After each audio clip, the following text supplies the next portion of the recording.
Where do I begin? I went to the eye doctors because I'm blind. And when I was there, I parked in a nice little parking lot and went up to my lovable eye doctor. He'll probably be featured in a future episode. We'll talk about that later. But anyhow, and I did my appointment and things were peachy. And the funny part is, when I went to park, although it was pretty empty, it was a Friday, and it was actually the Friday of Labor Day weekend.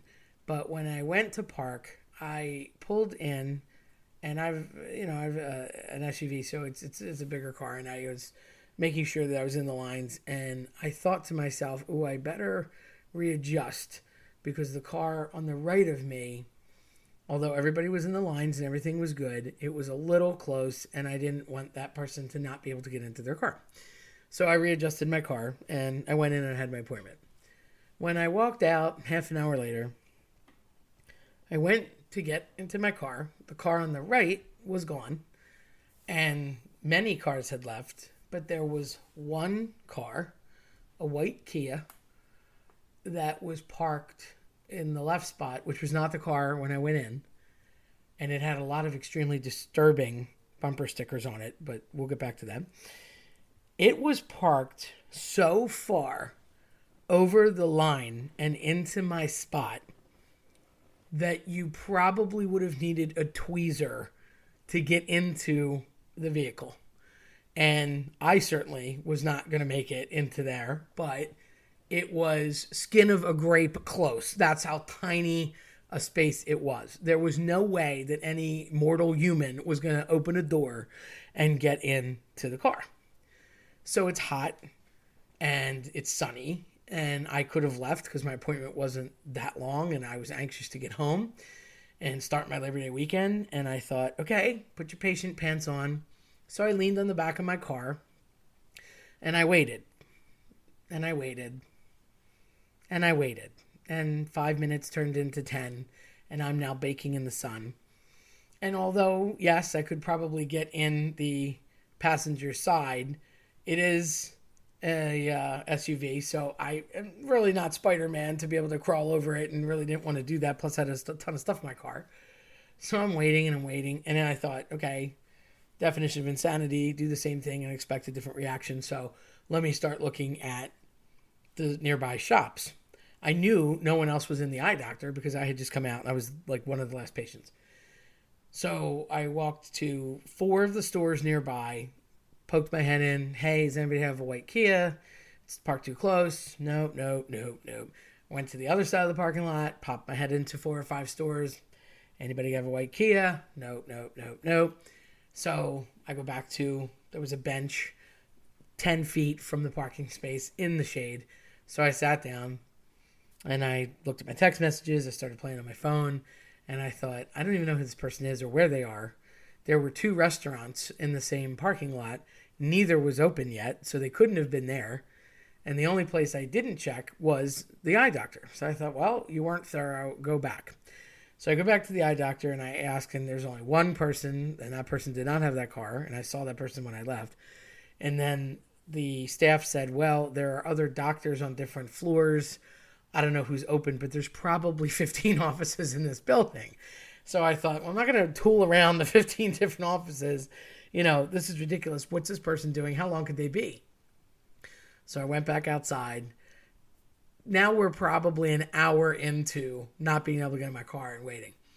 So I'm fuming at this point, and I thought, how ignorant does somebody have to be to not know that they're parked completely ridiculously and too close to another vehicle? You're not even in the lines. You're not legal. You're not in the lines. And what were you doing that you rolled in and didn't even bother? So I'm grumpy pants. And out of nowhere, one of the stores opens up. One of the doors of the stores opens up. It was a nail salon, actually. And the owner, I presume it was the owner, who's the guy that talked to me when I first went in, he came out, and he was a very small, thin man. And he said, if you want, I could see if I can crawl through on the other side. I feel bad you're still here. That person's a jerk. If you give me your keys, I can try and get in. And if I can, I'll try and back it out for you. And I said, oh, thank you so much. Because I didn't want to ask him. He's running his business and I didn't want to bother any of the store owners or clients. So he said, okay, I'll try. So he opened the door on the other side and he got in and he navigated all the stuff that I had there, like total ninja navigation, got into the driver's seat. It took him a few minutes, but he got in there. And then I heard the rumble of my engine and I was very excited. And he took his time and he backed out and he literally backed the car to where I was and put it in park. And he's like, I'm sorry that happened. If I see who goes in there, I will say something to them because that's illegal and that's not right. And, that could have caused way more problems than just waiting. And I said, thanks, I appreciate it. Thanked him immensely. And my goal is to go put a little blurb in our local paper about this guy and his business because not everyone would think to do that. So it's kind of a yin yang story because it's a jerky thing to do. And I guess I feel like anymore people just do stuff and they don't care. I'm seeing more and more of it and I hate it. And everybody blames like, oh, the pandemic and blah, blah. I'm sick of hearing about that as an excuse. Like it's been years. Stop being a jerk. There's no need for it. If you're going to do something horrible, don't do it. Don't be sorry. Just don't do it. Don't do the horrible thing. And if it's something simple, horrible, like really, you couldn't, I don't know, be legal and park in the lines. It affects other people. It was horrible. It was terrible. Other people got involved. I had to go bother everybody's business. Obviously, I was held up. This man came out. He was held up. I took away a couple of minutes of time from other people and receptionists answering phones and other questions. Was it minuscule in the end? Maybe, but times that by 8 businesses and phone calls and receptionists and people, all because of one person's ignorance. And it really twisted me because I thought this was such a simple task and you just couldn't do it. You just didn't even care. And, I don't even know, to be honest, what some of the symbols and things were. I'm pretty savvy to pop culture. I could not tell you what some of the creepy stickers on the back of their car was. And like, hey, to each his own, but I know music. It wasn't a band. I know a lot of different art and stuff. It was weird. It was creepy, weird. I didn't like the look of it. And it was a very dark, nasty message. And it was borderline like self-deprecating and kind of like hurting people kind of genre. And I don't even know what it was, to be honest. I couldn't speak to it. I couldn't give a name to it. And I really hope that none of you know what it is either, because it actually bothered me. Like the graphics were hideous and ugly, and I've seen a lot of things. So just even if your bumper stickers are that bad, who are you driving it? So your friends and and what you do and everything you hang around with and how you present yourself and what you wear and everything says a lot about you. And I'm not saying don't be an individual, but I just thought that they were disturbing. And then I thought, yeah, and you didn't care what you were doing. Now, on the flip side, the real big win was that guy. I didn't know this man from a hole in the wall. And it also gave me this positive warm fuzzy that they're still good in the world, because he came out of his own volition, offered, and recognized that it was a bad thing. And he tried to make the bad thing better, and he was successful, which is great.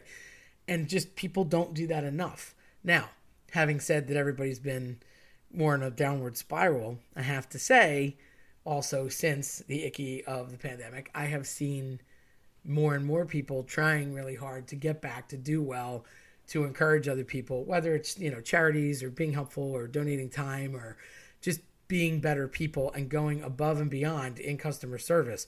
It's not there yet, and not everybody's working or wants to, but the people who are doing their job and who are showing up and are consistent are really going above and beyond. And I have made it my mission to write letters to, places of work, to schools, to the local restaurant, to the paper, whatever, to say, this person gave great customer service. This person was fantastic. This person did so much extra.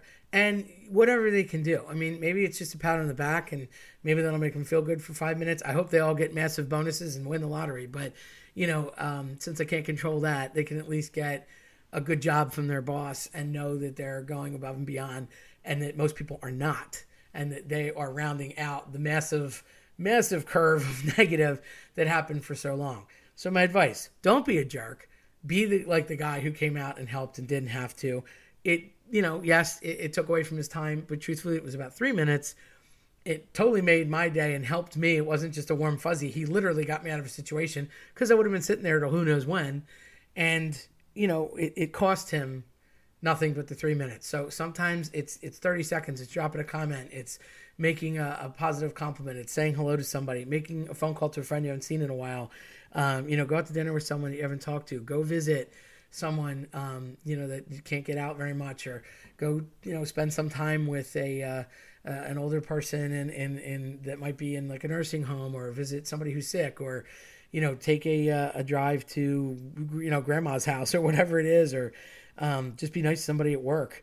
Make an effort, not an excuse. That's where I'm at. So hopefully you get a little takeaway from this, and God bless that guy that was nice enough to come help me out. I'll never know who he was, but I know where he's at, and I definitely want to make a point of having other people, patronize his business, and hopefully that'll help him a little bit, and I'll make him a local hero if I can. If you liked what you heard today, check out eclecticcollectionpodcast.com or listen to us on your preferred platform. I'm Terry Tenaglia. Thanks for listening.